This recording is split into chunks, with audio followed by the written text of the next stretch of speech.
तभी उसका हाथ फिसल गया और चाय का भगोना जमीन पर गिर पड़ा। अरे ये क्या कर दिया, सारी चाय बर्बाद कर दी। पता है कितनी महंगी चाय की पत्ती थी।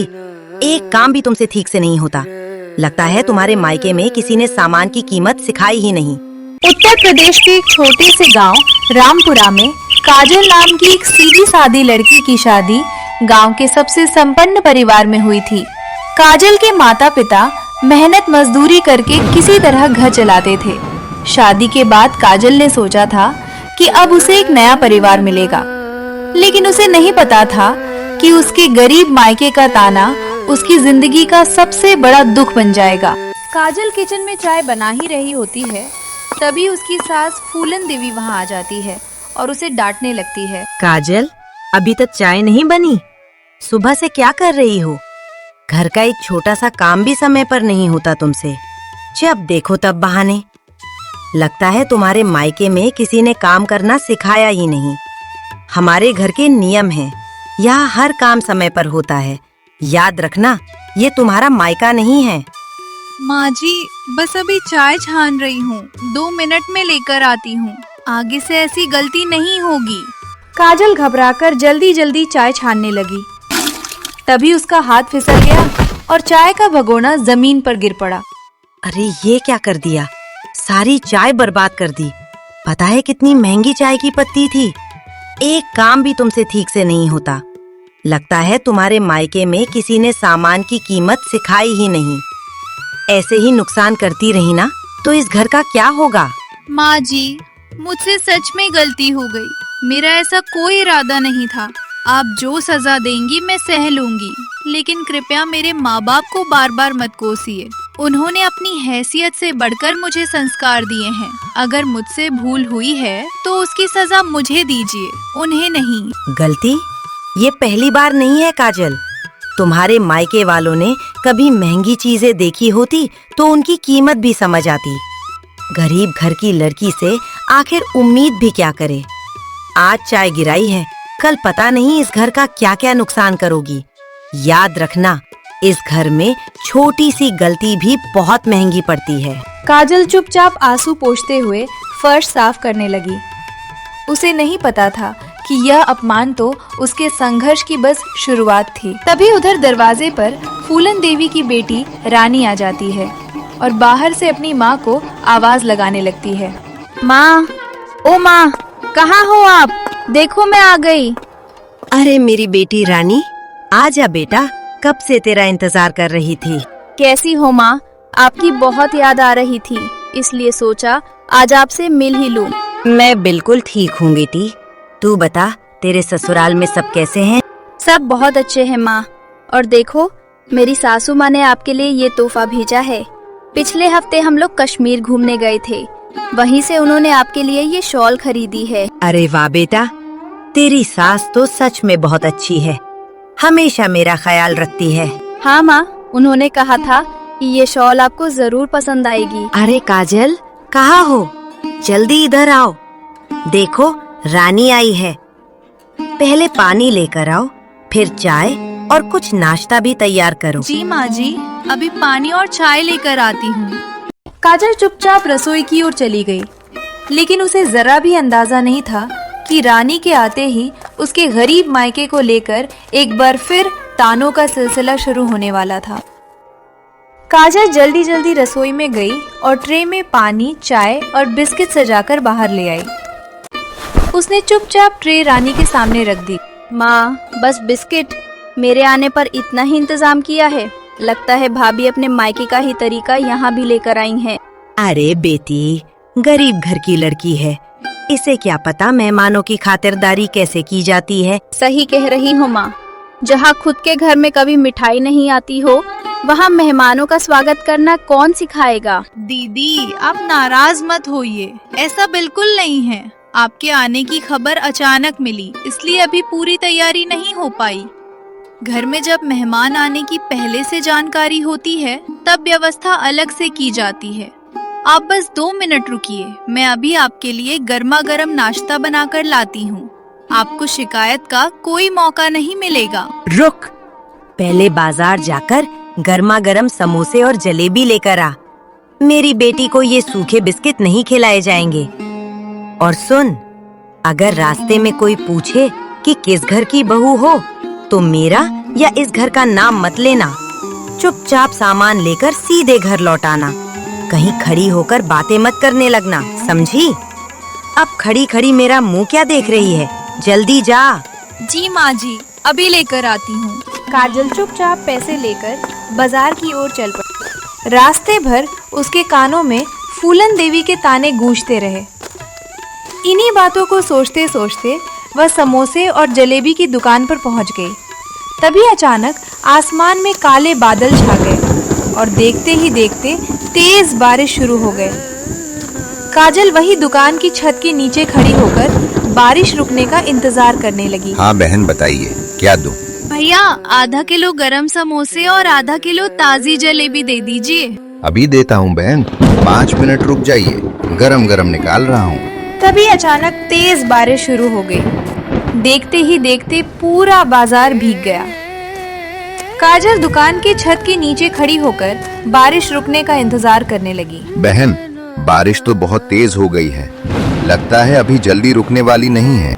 भैया, अगर मैं देर से घर पहुँची तो मेरी सास फिर मुझ पर बहुत नाराज होंगी। अगर इतनी जल्दी है तो छाता ले जाइए बहन, बारिश थोड़ी कम हो जाए फिर निकल जाना। काजल अभी कुछ सोच ही रही थी कि तभी बारिश में भीगा हुआ एक आदमी तेजी से उसी दुकान की तरफ भागता हुआ आया। बारिश लगातार तेज होती जा रही थी। काजल की नजर बार बार सड़क की तरफ जा रही थी। उसे सिर्फ यही चिंता थी कि अगर वो देर से घर पहुंची तो फूलन देवी फिर सबके सामने उसकी बेइज्जती करेंगी। बहन, ये लो, तुम्हारा सामान तैयार है, लेकिन इतनी तेज बारिश में कैसे जाओगी? क्या करूँ भैया, अगर देर हो गई तो मेरी सास मुझे घर में घुसने भी नहीं देंगी। थोड़ी देर रुक जाओ बहन, बारिश कम हो जाएगी तो आराम से चली जाना। नहीं भैया, मुझे जाना ही होगा। मेरी वजह से घर में कोई इंतजार कर रहा होगा। काजल जैसे ही सामान लेकर दुकान से बाहर निकलने लगी, तभी तेज हवा का एक झोंका आया। उसके हाथ से समोसे और जलेबी का पैकेट सड़क पर गिर गया। बारिश का पानी पूरे पैकेट में भर गया और सारा नाश्ता खराब हो गया। हे भगवान, अब मैं घर जाकर माँ जी को क्या जवाब दूं? आज फिर मेरी कोई बात नहीं सुनेंगे। उसी समय सड़क के किनारे खड़ी एक बुजुर्ग महिला यह सब देख रही थी। वह धीरे धीरे काजल की ओर बढ़ने लगी, लेकिन काजल नहीं जानती थी कि यह मुलाकात उसकी जिंदगी बदलने वाली थी। बेटी, क्यों रो रही हो?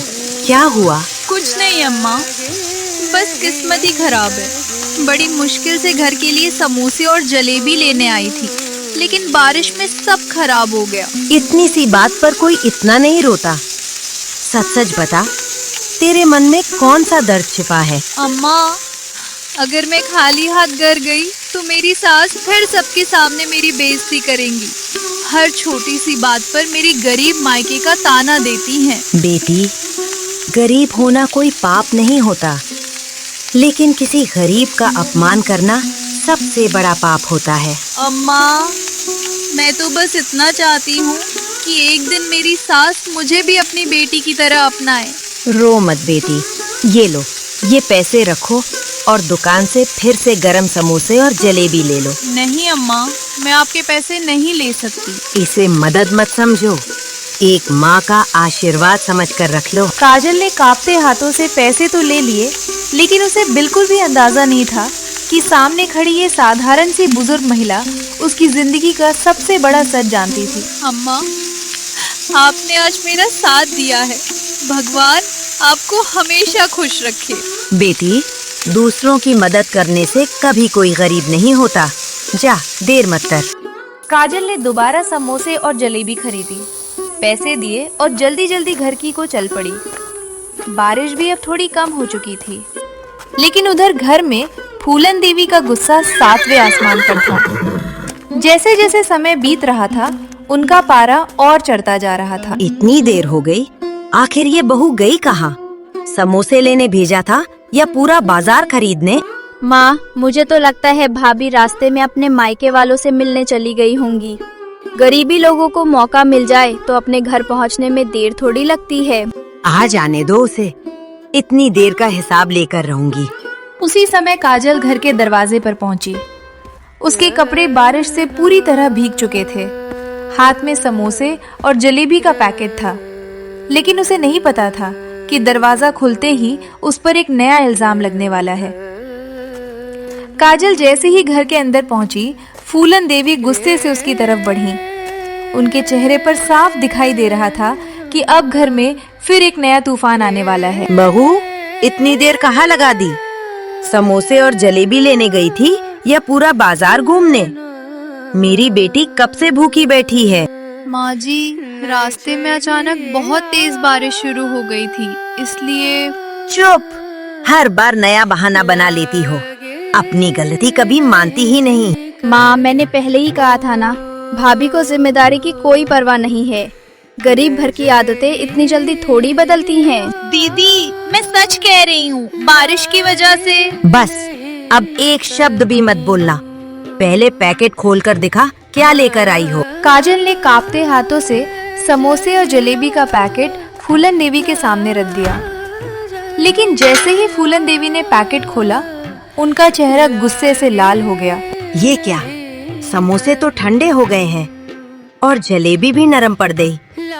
मेरी बेटी के लिए इतना भी नहीं कर सकी। माँ जी, मैंने कहा ना, रास्ते में अचानक तेज बारिश शुरू हो गई थी, इसलिए समोसे और जलेबी ठंडे हो गई। चल रहने दे, अब बहाने सुनने का समय नहीं है। कब से सब भूखे बैठे हैं। जल्दी जा रसोई में और गर्मा गर्म मछली चावल बनाकर लेकर आ। आज जरा भी देर हुई ना तो ठीक नहीं होगा। जी माँ जी, अभी बना कर लाती हूँ।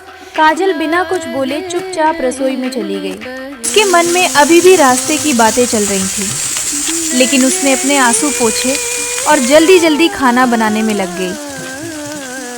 मैं खाना बनाते बनाते मन ही मन रो रही थी।